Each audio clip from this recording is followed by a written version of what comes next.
नमस्कार, प्रखर राजपूत को देख रहे हैं आप और आज तारीख है 2 जून साल 2025 और इजराइल, फिलिस्तीन, लेबनान समेत पूरी दुनिया की खबरों के साथ एक बार फिर से आपके सामने हाजिर हुआ हूं। और आज इस वीडियो में हम आपको बताएंगे कि कैसे डोनाल्ड ट्रंप ने जो बाइडेन को लेकर एक ऐसा अहम खुलासा किया है जिसको जानने के बाद आप हैरान, परेशान और शायद सदमे में चले जाए। और साथ ही इजराइल ने एक ऐसा वीडियो फुटेज रिलीज किया है जो कहीं ना कहीं 31 लोगों की मौत का जिम्मेदार है। और साथ ही रशिया और यूक्रेन की जंग में क्या कुछ हो रहा और तुर्की ने कौन सा दोगलापन किया, इसके बारे में भी आपको डिटेल में बताऊंगा। इस वजह से वीडियो को लास्ट तक जरूर देखिएगा। बिना किसी देरी के बढ़ते सबसे पहली खबर की तरफ। और सबसे पहली खबर मैं आपको बताता हूं गजा की। गजा के क्या हालात हैं और उसमें कल जो हुआ था उसको लेके क्या अपडेट है, पहले आप वो जान लीजिए। दरअसल कल मदद की ट्रक जब खाना लेके और एड लेके गजा के अंदर पहुंची थी और वहां पे सैकड़ों लोगों की भीड़ लगी थी, इसी दौरान कुछ हथियारबंद लोग आते हैं और आने के बाद इन फिलिस्तीनियों पे ओपन फायर कर देते हैं। इस ओपन फायर में जो ऑफिशियल डाटा है कि 31 से ज़्यादा लोगों की मौत हुई थी और 150 के करीब लोग ऐसे थे जो बुरी तरीके से इंजर्ड हुए थे, बुरी तरीके से घायल हुए थे।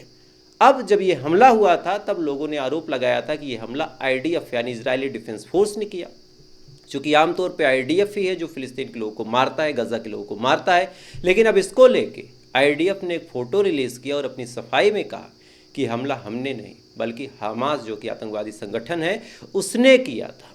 यानी पहले आरोप लगा इजराइल के ऊपर, लेकिन इजराइल अपनी सफाई में कुछ फ़ोटोज़ पेश करते हुए कह रहा है कि हमला हमने नहीं बल्कि जो हमास है उसने किया है। और ये हमारे और फिलिस्तीन के लोगों के बीच की जो अच्छी खासी बॉन्डिंग बन रही है उस बॉन्डिंग को बर्बाद करने के लिए, तबाह करने के लिए और सीज फायर को अमल में ना लाने के लिए हमास बार बार कर रहा। अब ये बात जब निकल के सामने आई तब कुछ मीडिया चैनल थे जो फिलिस्तीनियों की इंटरव्यू लेने पहुंचे और इसमें से एक अल जजीरा भी था। और अल जजीरा ने जब लोकल फिलिस्तीनियों से पूछा जो वहाँ से बच के भागे थे, जिन्होंने गोलियां खाई थी, जो इंजर्ड थे, जब उनसे पूछा गया तब उन्होंने कहा कि ये हमला किसी और ने नहीं बल्कि IDF ने ही किया था। तो एक तरफ IDF का कहना है कि हमने नहीं बल्कि फ़िलिस्तीन के लोकल टेररिस्ट ग्रुप ने किया, दूसरी तरफ लोकल फ़िलिस्तीनियों का कहना है कि ये हमला इजराइल के डिफेंस फोर्स यानी IDF ने किया। अब यहाँ पे सवाल ये उठता है कि हमला चाहे जिसने किया हो, लेकिन जो लोग मारे गए, जो भूख के लिए वहाँ पे रोटियाँ लेने गए थे और उनको मौत परोस दी गई, आखिर उनकी मौत का जिम्मेदार कौन है और उनका हिसाब कौन लेगा और कौन देगा? खैर, इसका जवाब कमेंट में दीजिएगा। तब तक बढ़ते अगली खबर की तरफ। इजराइल के आर्मी चीफ जैमेर ने जब से आदेश दिया है कि जल्द से जल्द ऑपरेशन को हाई प्रोफाइल लेवल पे किया जाए, इसी के बाद इजराइल के हमले गजा के अंदर तेज हो गए हैं। और जो रिपोर्ट निकल के सामने आई, अगर उसके हवाले से बताओ तो 3000 से ज़्यादा मदद की ट्रक, जिसमें दवाएं थी, जिसमें हॉस्पिटल की चीज़ें थी, उन तमाम चीज़ों को IDF ने फिर से रोक दिया गया है। और ये एड की ट्रकें इजराइल और गजा के बॉर्डर के बीच तैनात हैं। परमिशन मिलते ही शायद अंदर जाए, लेकिन अब फिलिस्तीन के डॉक्टर्स का कहना और साथ ही मीडिया पर्सनालिटीज़ का कहना है कि वहाँ पे मेडिकल इमरजेंसी हो रही है, यानी जो एसेंशियल चीज़ें हैं वो तमाम चीज़ें भी अब नहीं पहुँच रही। कई सारे ऐसे लोग हैं जिनका ऑपरेशन होना था, कई सारे ऐसे लोग हैं जिनका इलाज होना था, जिनको टाइम से इंसुलिन लगनी थी, लेकिन ये तमाम चीज़ें अब नहीं पहुँच पा रही चूँकि 3000 से ज़्यादा ट्रकों को रोक दिया गया। वहीं एक रिपोर्ट आज ये दावा कर रही है कि इजराइल ने आज गजा के एकमात्र डायलिसिस हॉस्पिटल, यानी जिनको किडनी में दिक्कत होती है, जिनका किडनी जो है खून को फिल्टर नहीं कर पाता, कई सारे ऐसे लोग होते हैं जिनको डायलिसिस की ज़रूरत पड़ती है, यानी एक तरफ से पाइप लगा के खून को लिया जाता है, दूसरी तरफ से साफ करके शरीर के अंदर डाल दिया जाता है। कई सारे लोग हैं, इनको ये ज़रूरत पड़ती है, उसके लिए डायलिसिस मशीन चाहिए। और पूरे गजा के अंदर, पूरे फ़िलिस्तीन के अंदर एक ही ऐसे डायलिसिस सेंटर था जहाँ पे ये सुविधा उपलब्ध थी जो कि किडनी के पेशेंट थे उनके लिए। लेकिन आज IDF ने उस डायलिसिस सेंटर पे भी हमला करके उसको तबाह कर दिया। यानी अब गजा के अंदर, फ़िलिस्तीन के अंदर किसी को डायलिसिस की प्रॉब्लम है, किसी की किडनी ख़राब है, तब वो मौत से मर जाएगा, उसके पास और कोई ऑप्शन नहीं बचा है।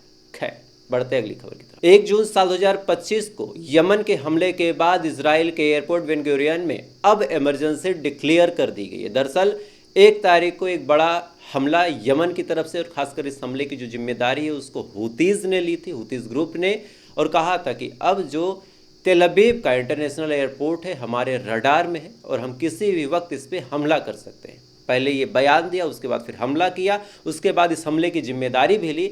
अब इसी को लेके इजराइल के अंदर अफरा तफरी का माहौल है। कई सारी ऐसी फ्लाइट हैं जिन फ्लाइटों को रद्द कर दिया गया, उनको हटा दिया गया, कैंसिल कर दिया गया और कहा गया कि अनिश्चितकालीन तक, यानी जब तक सिचुएशन अंडर कंट्रोल नहीं आ जाती, जब तक इन हमलों से निपटने की हम पूरी तरीके से तैयारी नहीं कर लेते, कोई भी फ्लाइट ना इजराइल से किसी दूसरी जगह पे जाएगी तेल अवीव के रास्ते, और ना ही कोई फ्लाइट तेल अवीव में आके लैंड करेगी। तो कई सारी फ्लाइटों को डिले किया गया, कई सारे फ्लाइटों के स्केड्यूल को चेंज किया गया और धीरे धीरे तेल अवीव इंटरनेशनल एयरपोर्ट पे एक तरह से पाबंदी लगती चली जा रही है, चूँकि यमन के हमले लगातार इतने तेज़ हो रहे हैं कि अब कहीं ना कहीं इजराइल के लिए सर्वाइवल का मामला पड़ रहा है। खैर, अगली खबर का रुख करते हैं और अगली खबर निकल के सामने आई है रशिया और यूक्रेन की जंग से। दरअसल कल यूक्रेन ने बड़ी तादाद में रशिया के ऊपर ड्रोन से अटैक किया था। 5 से 6 एयरबेस ऐसे थे जिसको तबाह करने का दावा अलग अलग न्यूज़ चैनल भी कर रहे हैं, अलग अलग मीडिया वाले भी कर रहे हैं और खुद यूक्रेन भी कर रहा है। हालांकि रशिया ने जब कोई ठोस कदम नहीं उठाया तब लोगों के मन में एक सवाल आया कि क्या रशिया कुछ करेगा या फिर रशिया खामोश रहेगा, क्योंकि रशिया चुप रहने वालों में से नहीं है। यूक्रेन से कई गुना ज़्यादा ताकतवर भी है, कई गुना ज़्यादा उसके पास चीज़ें हैं। तब जब बड़े बड़े एक्सपर्ट से पूछा गया कि आखिर रशिया क्या करेगा, रशिया का स्टैंड क्या होगा, रिप्लाई क्या होगा, रिटेलिएशन कैसे होगा, इस पर कुछ एक्सपर्ट ने जो जवाब दिया वो अगर आपको बताऊं तो शायद आप मेरी बात से इत्तेफाक रखेंगे। दरअसल कई सारे एक्सपर्ट का कहना है कि जो रशिया है यूक्रेन से क्या ही लेगा, हमला करके यूक्रेन में क्या ही नुकसान पहुंचाएगा, ऑलरेडी बहुत मार चुका। इस वजह से रशिया अगर कुछ करता है तो सबसे पहला काम रशिया यही करेगा कि ग्राउंड कैप्चर करेगा, यानी जो ज़मीन है यूक्रेन की उसको कब्जा कर ले, क्योंकि इसके अलावा और कोई अफजल आइडिया नहीं है। इससे अच्छा कोई आइडिया नहीं हो सकता कि आप जाएं और वहाँ की ज़मीन को कब्जा कर लें।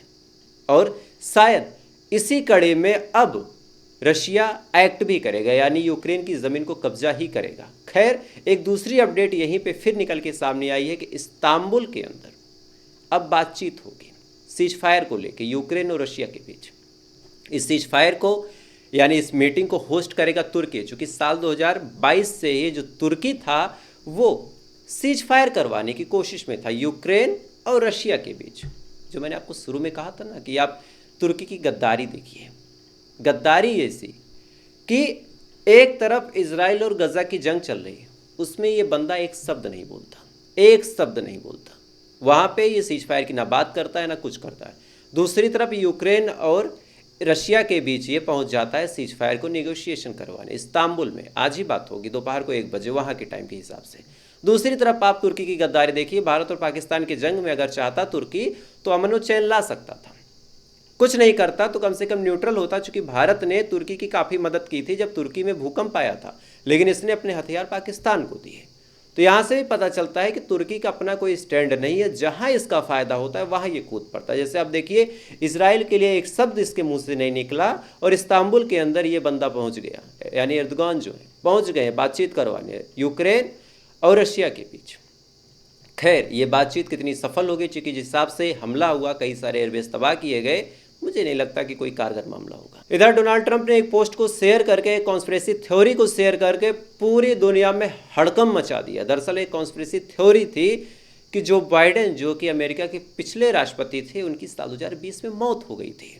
साल 2020 में ही जो बाइडेन मर गए थे और उनके क्लोन ने, आपको ये चीज़ें थोड़ी सी फिल्मी लगे लेकिन ये चीज़ें होती हैं कि अमेरिका के जो प्रेसिडेंट होते हैं उनके जैसे दिखने वाले हमशक्ल कई सारे तैयार किए जाते हैं, कई सारे बनाए जाते हैं, कई ऐसे मौक़ों के लिए जब मामला किसी अटैक का हो या फिर कोई सेंसिटिव जगह जानी हो जहाँ पे जान का खतरा हो और न जाने से बेइज्जती हो रही हो, तो ऐसी चीज़ों से निपटने के लिए क्लोन बनाए जाते हैं और क्लोन को भेजा जाता है, यानी हमशक्लों को। अब डोनाल्ड ट्रंप ने कॉन्स्पिरेसी थ्योरी को शेयर करते हुए कहा कि जो बाइडेन की मौत तो साल 2020 में ही हो गई थी, इतने दिन तक यानी साल 2024-25 तक जो गद्दी पे बैठा था, जो कर रहा था सब कुछ, जो कठपुतली बना था, वो एक क्लोन था, पीछे से कोई और ही था जो सारी चीज़ें चला रहा था।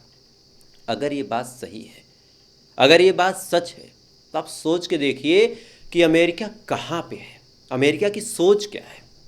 अमेरिका अपने राष्ट्रपति की मौत को भी नहीं खुलासा करता, क्लोन बना के 2025 तक उससे शासन करवाता है ताकि 5 साल की डेमोक्रेसी बची रहे। खैर, आज जो कुछ बड़ी खबरें थी वो मैंने आपको बता दी, एक बार फिर से समराइज़ कर देता हूं कि आज इजराइल ने हमास के द्वारा एक वीडियो रिलीज़ किया और कहा कि हमास ने ही उन बंदूकों के ऊपर हमला किया। इजराइल ने आज फिर उस अस्पताल पे हमला किया जो एकमात्र डायलिसिस सेंटर था और साथ ही 3,000 से ज़्यादा ट्रकों को रोक दिया, चूँकि ये ट्रक गज़ा के अंदर दवाएं और मेडिकल इमरजेंसी की चीज़ें लेके जा रही थी और इसको रोकने का खामियाजा ये है कि अब गज़ा के लोग एक एक पैरासीटामॉल के लिए तरस जाएंगे और गज़ा के अंदर मेडिकल इमरजेंसी डिक्लेयर हो सकती है। साथ ही रशिया और यूक्रेन की जंग के बीच अब सीज फायर को लेकर निगोशिएशन करवाने के लिए तुर्की अपनी एड़ी चोटी का जोर लगा रहा। इस्तांबुल में आज दोपहर के 1 बजे वहाँ के टाइम के हिसाब से मीटिंग होगी। इस मीटिंग में क्या निकल के सामने आता है, क्या कंक्लूजन होता है, अभी तक इसके बारे में लोग कयास ही लगा रहे, चूँकि जिस हिसाब से रशिया और यूक्रेन के बीच जंग चल रही, क्या बातचीत से ही सब सुलझ जाएगा या फिर कोई तगड़ा एक्शन लेना होगा। खैर, गज़ा के हालात पहले से बद से बदतर हैं। गज़ा के लोगों के पास न खाने को खाना है, न पीने को पानी है। आर्मी चीफ इजराइल का ये जो है उसने ऐलान किया है कि 75% ज़मीन जितना जल्दी हो सके कब्ज़ा कर लो, क्योंकि जितना जल्दी कब्ज़ा कर लोगे उसी हिसाब से हम आगे बढ़ेंगे। तो ये चीज़ें कहीं ना कहीं अब गज़ा के मुस्तकबिल को ख़तरे में डाल रही हैं और ये चीज़ें अपने आप में काफ़ी परेशान करने वाली भी हैं, काफ़ी दुखी करने वाली भी हैं, चूँकि जिस हिसाब से चीज़ें चल रही हैं गज़ा के अंदर, जिस हिसाब से इजराइल को रोकने वाला कोई नहीं है। नेगोशिएशन करवाने की बात कभी कतर करता है, कभी कोई और करता है, लेकिन नेगोशिएशन हो नहीं पाता। आज आलम ये था कि अमेरिका के इब्नाए जो कि लेबनान के इब्नाए हैं, उन्होंने एक सजेशन दिया लेबनान की गवर्नमेंट को और कहा कि अगर आपको राजकाज चलाना हो, राजकाज चलाना सीखना हो, यानी कैसे शासन चलाया जाता है, तो आप अपने बगल सीरिया से सीख सकते हैं। जिस हिसाब से असद ने वहाँ पे तख्ता पलट किया, जिस हिसाब से असद ने वहाँ पे सारी चीज़ें की, लेबनान में भी सेम तरीके से तख्ता पलट हुआ है। असद की सरकार जैसे गई, सेम उसी तरीके से हिजबुल्ला भी आउट ऑफ पावर हुआ। यानी तमाम चीज़ें जो अमेरिका कह रहा है कि अब आप एक आतंकवादी से भी देश चलाना सीख सकते हैं। वही आतंकवादी जो कभी अमेरिका की नज़र में $1 मिलियन का इनामी था, आज वही अमेरिका के लिए एक नज़ीर बना हुआ है कि राजकाज कैसे चलाते हैं। तो ये अमेरिका के एक अजीब सा चेहरा है। खैर, आपकी क्या राय है इन खबरों के बारे में, कमेंट कीजिएगा। हो सकता है आपको मेरी खबरें थोड़ी सी अजीब लगती हूँ, क्योंकि मैं मिर्च मसाला नहीं ऐड ऑन करता। जो जियोपॉलिटिकल चीज़ें होती हैं वो आपको बताने की कोशिश करता हूँ। जिनको समझ में आता है वो जुड़ते हैं, जिनको नहीं समझ में आता उनको लगता है सब बेकार है। खैर, आपकी क्या राय है वो इम्पॉर्टेंट है, तो कमेंट जरूर कीजिएगा। और ऐसी अपडेट के लिए अगर आप चाहें तो वीडियो को लाइक करके चैनल सब्सक्राइब करके अपना प्यार दे सकते हैं। थोड़ी देर बाद फिर मुलाकात होगी इजराइल, फिलिस्तीन, लेबनान समेत पूरी दुनिया की खबरों के साथ। तक आप अच्छे रहिए, खुश रहिए, ऊपर वाला हिफाजत करें।